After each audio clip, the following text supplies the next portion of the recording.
another episode of Event Explorer. I'm your host, Daniel Roth, and this is the podcast where we dive deep into the stories behind some of the world's most incredible events. Today we are rolling out the red carpet to talk about the cinematic world of movie premieres. We'll hear all about how these star-studded events come together, how they're designed, staged, and directed from a very special guest. But before we dig in, let's look at the tradition behind them. It dates back to the early days of cinema, with one of the first major events being the premiere of Robin Hood in 1922 at Grauman's Egyptian Theater in Hollywood. Now this was the first to integrate the now iconic red carpet, turning the premiere into an event all on its own. And over the years, these have grown and changed and become more creative. Gone with the Wind in 1939 took the event to Atlanta to reflect the setting of the movie. In 2018, Black Panther brought African-inspired fashion and performances to LA and set the tone for the film's release. It connects it to the magic of the movie. Today's premieres, they go way beyond just a red carpet and a screening. They often include live performances, themed after parties, interactive fan experiences, and even global live-streamed events for the world to see the stars parade down that carpet. Some are citywide celebrations, like the Barbie premiere that transformed locations in LA into bright pink wonderlands, and others, like Dune 2, premiere at places like Lincoln Center to emphasize sophistication and high design. They're not just about celebrating the film, these events are about building a brand, fostering cultural moments, and creating unforgettable memories for fans and attendees alike. Now, to unpack the magic behind these productions, we are thrilled to welcome Eric Rutherford of 1540 Productions to the show. 1540 is a creative studio known for crafting innovative and immersive events for some of the biggest films in Hollywood. Recently, they've done Kung Fu Panda 4, The Marvels, Red 1, and Wicked. We'll hear about that in the episode. But before we dive in, please don't forget to subscribe and follow Event Explorer on your favorite podcast platform. Your support allows us to continue exploring these stories behind the world's most captivating events. Now, let's explore the world of movie premieres. On with the show. All right, welcome back to Event Explorer. Today I am happy to welcome our guest, Eric Rutherford of 1540 Productions. Thank you for being here. Dan, thank you for having me. Looking at the output that you do, all this great social media, you're putting out, such a cool record of some amazing events. And what I'm learning is you've just kind of taken a turn to be behind the camera, and you started out kind of in front of the camera, which our viewers may understand, looking at some of your history and the, IMDb of Eric Rutherford. How did this all come about? Were you always a performer? Did you take some time behind the camera? Like, where did this interest in this switch come about, and just getting into show business in general? Well, I've been performing since I was very, very young. I started my first professional production as an actor when I was 10, 11 years old. And then started modeling and doing all that, and then went to USC for a theater school out in Los Angeles, and that's what got me on the West Coast. And as any person or actor or performer who's just starting out, often you have time in between jobs, right? Whether it's in between jobs themselves or auditions or whatnot. And I happen to have two wonderful people cross my path in between jobs. And a friend of mine owned one of the top catering companies in the business, and then another was a big producer at one of the largest event companies in the United States. And they said, listen, if you've got time and you want to learn something new, come and be a PA on these jobs, or come and be a cater waiter, right? And so for me, I'm always open to trying something new. And one of the things that I loved about it was every day was something different. You created a memory, whether big or small. And I literally learned every aspect of a production, which is very similar to, producing a play or being a part of a film or a TV show. So for me, it was like a fish to water, right? I loved it. And to be able to create, to walk into a blank parking lot or a dirt road or, the side of a hill or a football field or a street in Hollywood, to then come in and through the many, many talents of many different departments, you get to create this spectacle, right? That really brings to life, whether it's a film or a TV show. And So I started doing that, and more, that was gaining my interest. And I did that for many, many, many years, and then kind of left that aspect of the business and was at the Hollywood Reporter for a few years. And that was right around the time of the rise of social media. And as we all know now, because it seems like everyday norm, right? But again, this was a few years ago. Every studio, every magazine, every kind of entertainment conglomerate, right? It was like, what is our social media strategy? And so I was already starting to play with all those different platforms and engaging and kind of coming up with strategy. But one of the things that happened for me was, I always like to say at that point, I was an old man in a young man's game. And, and at 48 years old, 47, 48 years old, there weren't a lot of people that looked like me. And this was like 8 years ago. And, I felt, and so I started having brands reach out to me directly. And as a storyteller, and you telling a story through images or words or film, right? I was fascinated by what this medium could do. And also it seemed like a wonderful third chapter in my life, right? Something that I never expected. So I started doing that, and I found some success, and I had kind of global campaigns, and I signed with a huge agency, and the whole time, which actually makes me smile thinking about it, was the whole time, because I knew what it was like to create a moment, and to tell a story because of what I had done in events. I was doing that and being able to talk to a brand and like, well, if we shot it this way or if we tell it this way, I just happened to be, the main character partnering with whatever product it was. Sure. And, listen, the pandemic hit, we all did a reset, and we all still tried to engage with each other. And, and I know we're going to talk about just fan engagement later on, but, that was the thing that always got me excited, was be able to connect with people. And, after the pandemic, I really started to assess kind of what kind of participation I wanted the next chapter of my life to be. And the wonderful thing is I'd always, kept my relationship with the team at 1540 and Craig, the owner. And I reached out to them and I said, listen, I'm based in New York. If you ever need some help, I know what a great location looks like. I know what a brand is looking for, or a studio looks for, but I would be happy to do that for you. And wonderfully and gratefully to this day, we started working together more and more. And then I came on as a full-time producer about 2 years ago. And it's been such a fantastic ride since then. Love it. What a cool confluence. I think a lot of events people are very focused on doing things live on site. Obviously, people involved in a Hollywood premiere or something that they know is going to, that's actually kind of one of the first social media kind of creation events, if you think about it, that it's an event intent on creating content that then is dispersed. It's not necessarily perhaps some of the attendees almost don't want to be there, but they have to do it. It's part of the job, and it's part of publicity and PR and A&R, even with music, of getting the image out there. And for you to have that understanding, I must bring so much to 1540. So I would guess, even from the earliest conversations, that's informing the approach to how they're going to tackle an event. How has that kind of contributed over the last couple of years?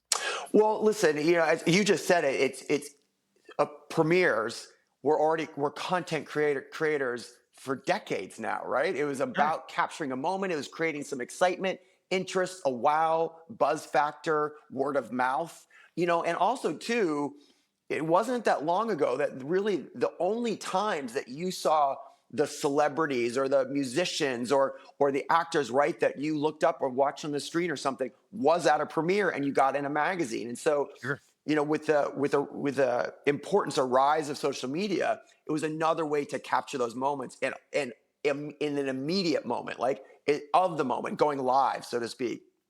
So, what were you gonna say, Dan? Just when did you first contact this and become in contact with premieres and the way they happen? So again, I probably did my first premiere 20 years ago, 25 years ago. And again, it was different times, certainly, right? Streamers weren't around, and we had the big movie premieres, and and with all the studios, and you had tentpole features that it came around during the summer, and then you had kind of the art house films, and again, it was a range of we'll just say the size of a premiere that one would warrant, right?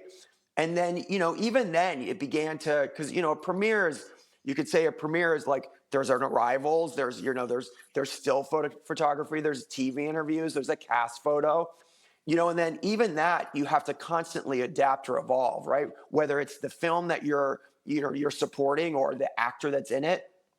And the wonderful thing is I already saw that evolving, because I was still part of the industry when Disney had that first wave of success, in the sense of with a new animation, whether it was The Lion King or Pocahontas or Little Mermaid, and the scale of a premiere, right, really just grew, because you also saw how much it affected the consumer.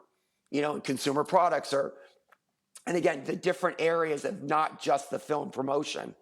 So, No, I just am thinking about the kind of idea of that even, especially with animation, this is the first time, an animated film from Disney will maybe become a ride one day, or maybe become a toy in a store. But this is kind of the first line of realization of a creative vision outside. And I touched 1540 Productions a little bit. We did some work at Sony Studios and things like that back when I was producing kind of some film related content, and I really loved it because it starts from a creative place and you're adding to the universe.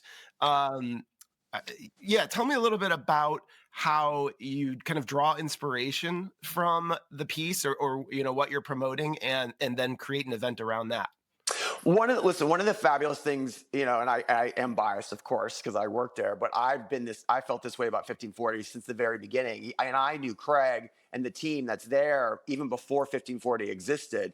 And they're some of the most talented, innovative, inspiring, persistent, and we've done this, so how do we even do it better? And when a studio or a streamer comes to you, right? And again, you listen, you ask questions, you want to understand, one, certainly what the film is about, but also what the intention is, and so then you begin, and every film, right, has its own incarnation of how to, as you said, how to make it come to life at the premiere.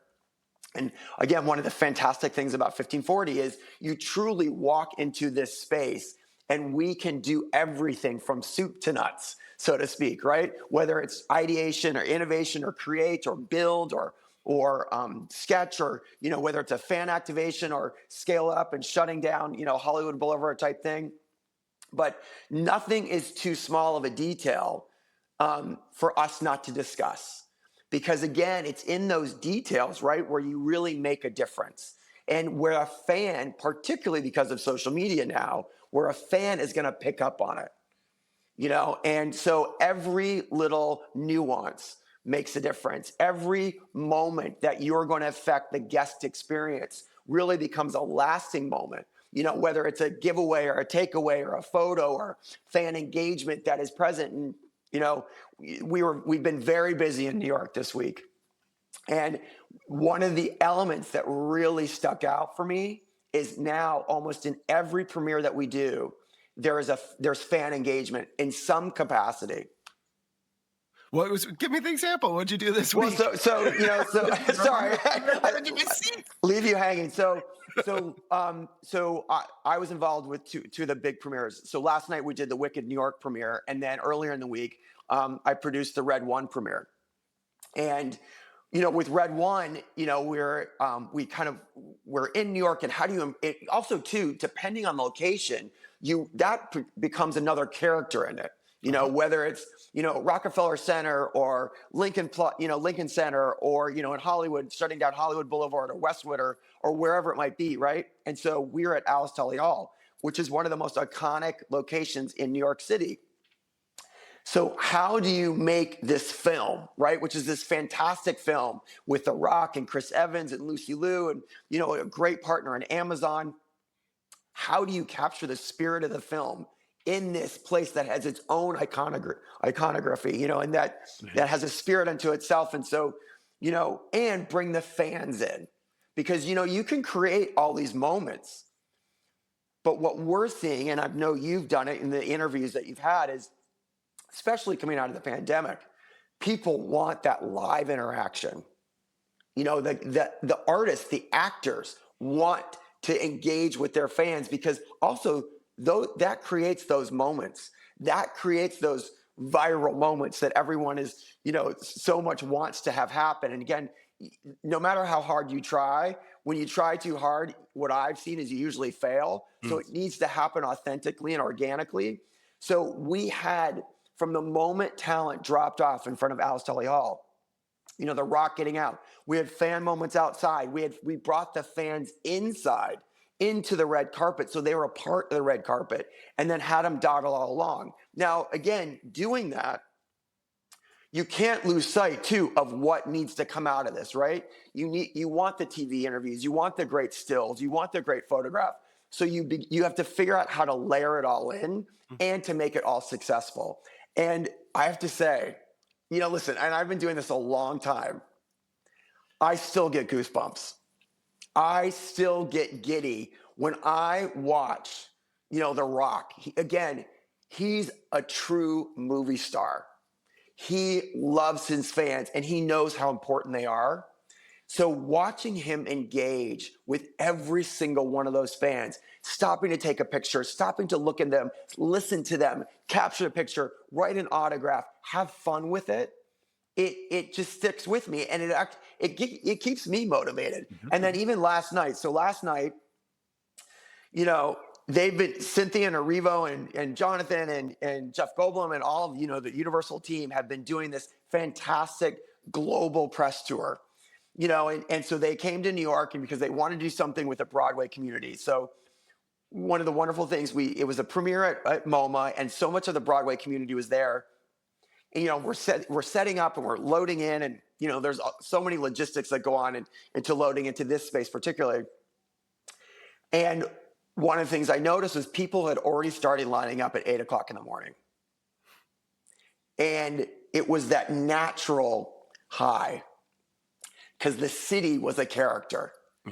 And just watching as Cynthia and Ariana got out of their cars and they made sure to stop and go over and engage and, and laugh with their fans. And so that carried into the premiere, right? So that energy, that wonderful, wonderful energy that the studio wants and the actors appreciate. That's amazing. Yeah, it's almost a homecoming, right, for Wicked too. At that point, like you helped make us, and now we're this global smash, and they really needed to, and it sounds like they did show up in a way that kind of honors the scale of the movie, and all of its history too. How do you make sure that happens? There's a kind of nuts and bolts element to 1540 that's just so cool, of set creation and backdrop creation. And I saw the brick by brick with Pharrell. I was watching the clip with my son from your social. There's a Lego Pharrell. What are some of the cooler moments, or how do you develop things like that to bring the film to life physically in that way? Is it and I'm also interested in kind of the programming of the events too. Well, listen, again, like, what we were talking about earlier, it's, every engagement with a studio or a streamer or a TV show or a client or whomever, right? It's that you're having a conversation. Yes, there's soup to nuts. Yes, you have a dream, right? You have a vision, and you begin to dialogue about it and ideate and brainstorm and listening. Oftentimes, they already have a marketing campaign put into place. And so you take the art from that and you find inspiration in that. And, in as we do this at 1540, and again, to be in a great event company, you have to listen. You have to listen to what's important, and so that you elevate those ideas. And then listen, as a producer, right? You can have the grandest idea, but you still need to come in under budget, and you still need to make it need to be able to build it. And you still need to make all the pieces come together and serve, the vision that you all have agreed upon. So, to me, one of the wonderful things that we do is, we keep having that dialogue with our clients obviously throughout the entire process.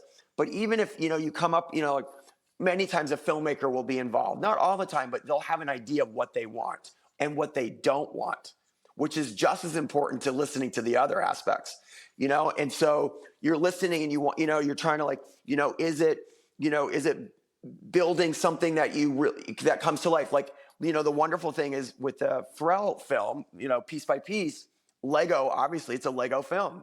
So we're engaged with them through the studio. How can we make that come to life?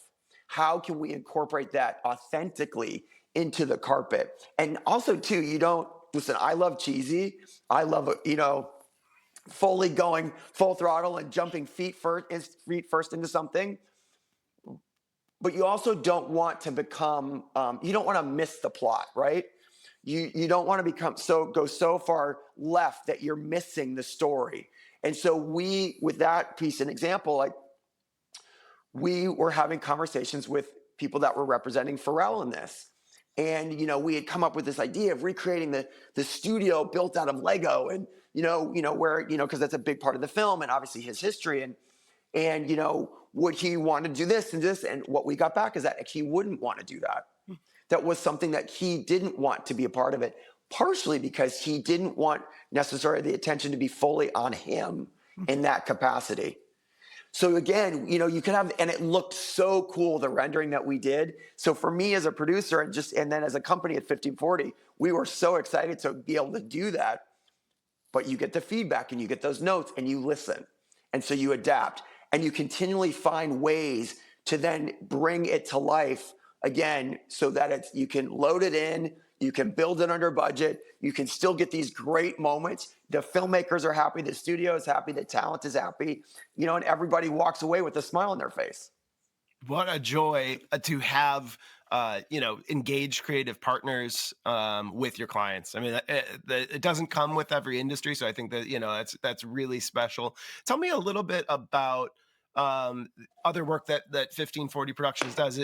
I know they're in fashion and commercial premieres. Are you kind of lending your creative hand to things outside of the film and television industry too? We have our fingers in many pies. Let's put it that way. Yes, absolutely. And yes, I am. One of the reasons when Craig and I were chatting about coming on board was he loved the fact that I have had so many different incarnations, we'll say, in my career. So I'm able to bring that to 5040, and and I happily share. And they ask me, whether it's working with a brand or in the fashion industry or entertainment, or just as a social media presence, we'll say, right? And how to capture that and how to communicate, because one thing, it's funny, I was having this conversation this week, oftentimes we think a different industry speaks a different language. Whether it's the entertainment industry doesn't really understand fashion industry or fashion doesn't understand it. And the wonderful thing, at 1540, which we really lead with, is we're here to tell your story. We're here to ask questions. We're here, if we don't know something, we're going to learn. But if we do know something, we're going to come to the table and we're going to look to elevate the story that you want to tell. So the great thing is when you walk in through those doors at 1540, everything from the art department to people with 15, 20, 25 years of experience in the event industry, and with an age range of people who are just out of college to people who are in their 40s, 50s, or I don't know, 60s, but certainly, I'm in my 50s. So everyone's insight is valuable because, you may be trying to figure something out or a way to, whether it's a projection or to build something in 3D or how to make that first entrance at a carpet different, right? So we're all bringing something to the table. And, the great thing is we just did an open house over the summer and invited our clients, both past and present, to come over, and watching their faces as they walked through the different departments, because oftentimes, you're engaging over Zoom or, you have a walkthrough and you share decks and renderings and, and plot plans and layouts and things like that, but you actually never see how it's built. Mm-hmm. So it's wonderful to see, you have clients, whether it's from, Paramount or Warner Brothers or Amazon or whomever, and they come in and they're like, we had no idea this is where it starts. And so it's exciting to be able to share that and to know that we have the resources within, within the walls of 1540 kind of to do all these things. And we have fantastic vendors that we work with too, that, and we're always open to learning and creating new relationships, right? Whether it's, someone we just did for Red One, the one that I just produced this week, we had this incredible snow globe that was 20 feet in diameter, and it's everyone thinks of like holidays and Christmas and the snow globe. So we knew we wanted that to be a part of it, because it wanted to put a smile on your face, joy, but then to scale up like that, it was fantastic. How awesome. Yeah, that's what I love about the scale and the energy that you bring to these events. They have to engage from, I imagine that your run of show includes, an hour and a half to 2 hour block of people sitting in a dark room watching a screen. So how much time do these events take up, like in their run, getting people from vehicle inside, getting those cast photos, getting those social hits? So it's interesting, Dan, it's interesting that you say that, because that was one of the elements, key elements that came up this week, obviously on Red One, and certainly in all of our elements or events. So run of show, right? You're constantly tweaking, building the whole thing. And because of social media, particularly, and influencers and the influence of influencers, right? And the value that they bring, because it's a natural word of mouth. It's a natural part of marketing and promotion. And also you get immediate feedback, right? Mm-hmm. So when you begin to create a run of show, yes, you're like, okay, what's the running time of the film? So you've got to block that in, right? That's their tent pole, so to speak, of the night. And then you back it out. Okay, what's happening pre?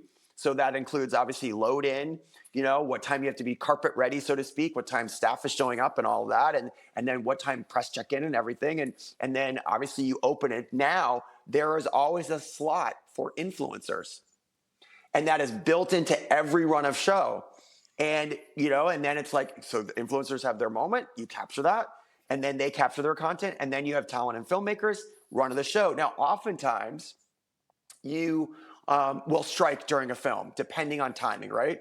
So for this film, what we wanted to do is Amazon, our partner, wanted to create a post moment after, because so often too, many of the guests, because talent is on the red carpet, many of the guests who you really are doing this for, right? Not just the filmmakers, but the guests and the engagement to create that moment that they're going to have a memory and share it with their friends and family.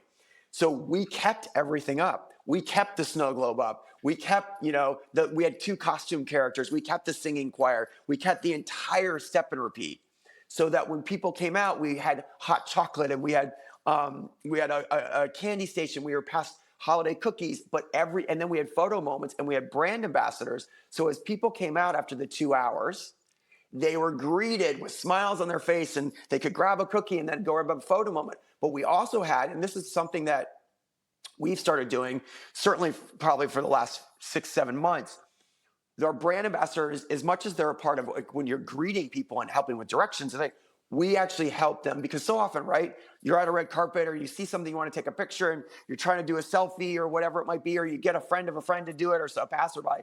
We have brand ambassadors there to help.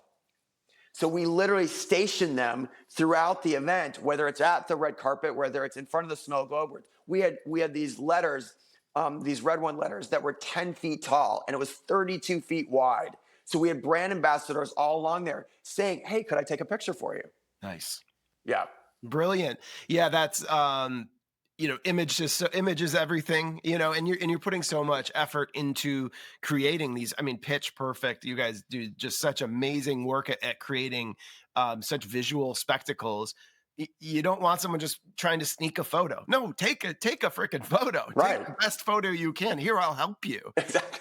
That's pretty brilliant. And I've seen a lot of in the industry, I think there's a lot of like kind of those post reactions, like what better, how's someone going to walk out? Sure, there could be a curmudgeon or two, but how's someone going to walk out of the best party they've been to this year and say something bad about this film? No, they're not going, you're setting this stage for so much positivity and great reflection. Well, one of the things, sorry to interrupt, one of the things that, because again, whether it's because I'm a performer and I'm engaging with an audience, or just always want to make people feel great, right? Like, because again, it's about hospitality. We're being of service. We're creating a moment. So from the moment people arrive, whether it's my background, but all of us at 1540 feel the exact same way. Well, even if you're in the event business, right? You're creating a moment and you want someone to feel good.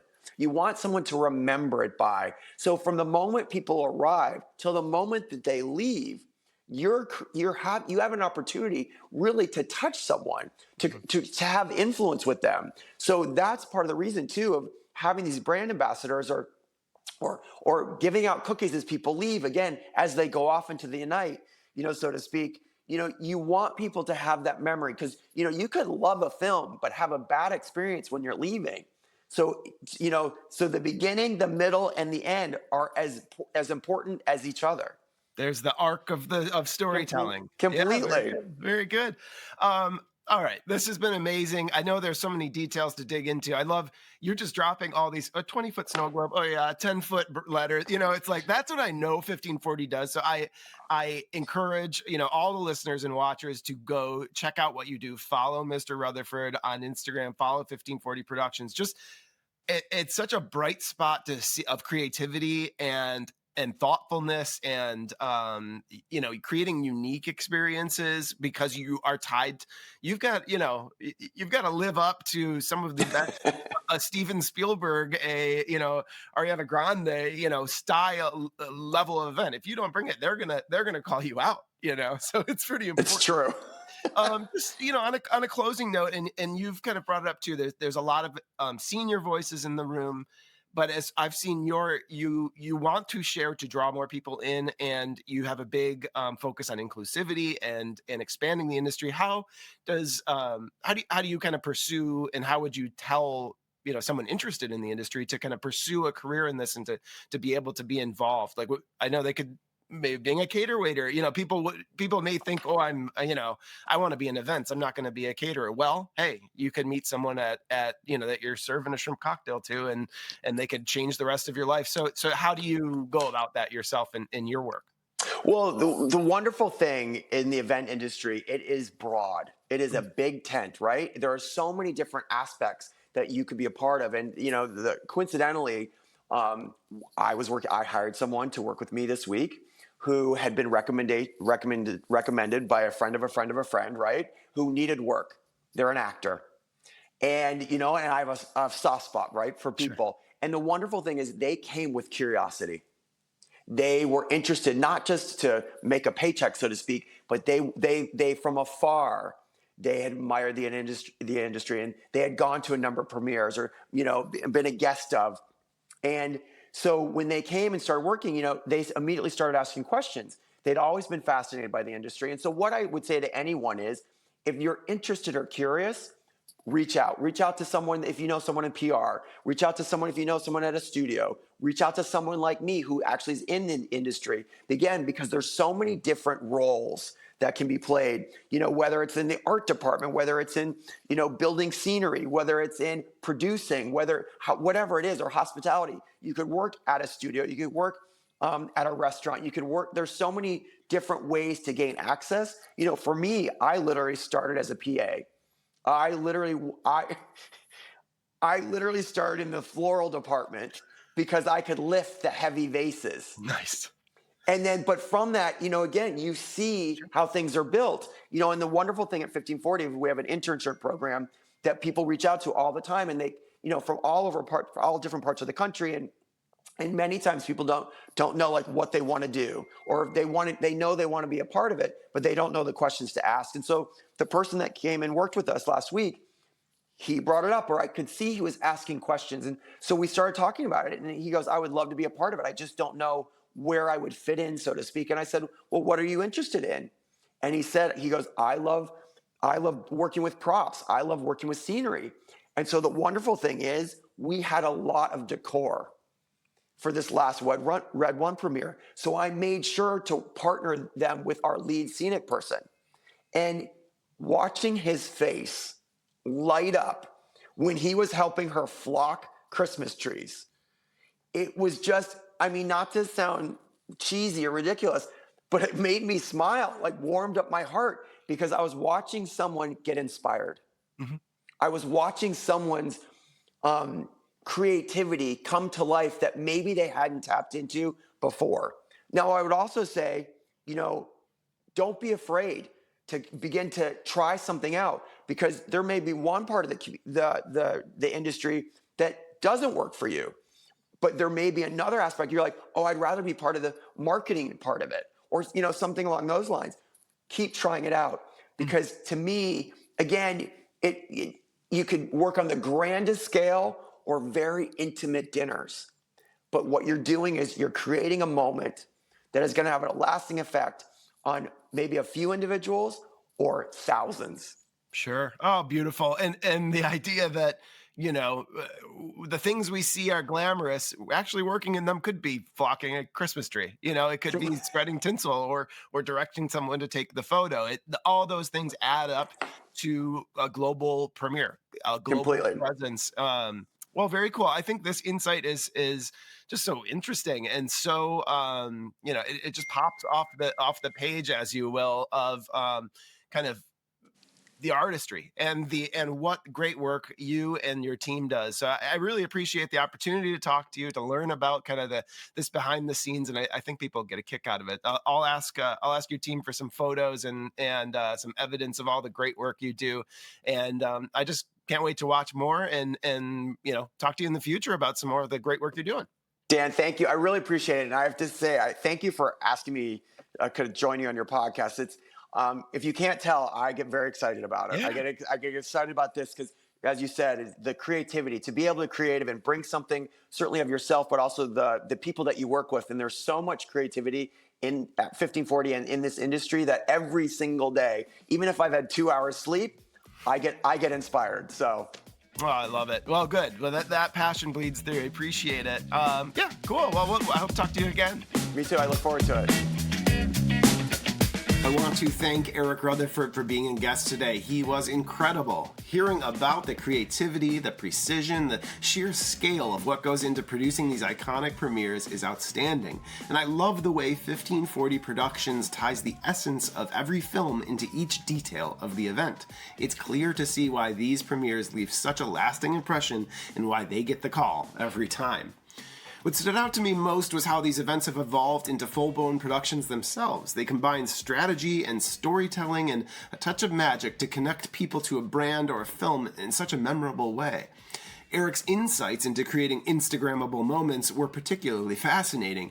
It's a reminder that the events like these, they aren't just for Hollywood insiders. They're cultural celebrations for audiences across the globe who are going to be enjoying the film. So if you enjoyed hearing about Eric's work and the behind-the-scenes process of crafting these events, stick with us. We've got tons of more exciting episodes to come at all kinds of events and festivals. And don't forget to follow, subscribe, and leave us a review. It really helps us to keep sharing these incredible stories. So until next time, I'm Daniel Roth, your host. Thank you for joining. Happy exploring.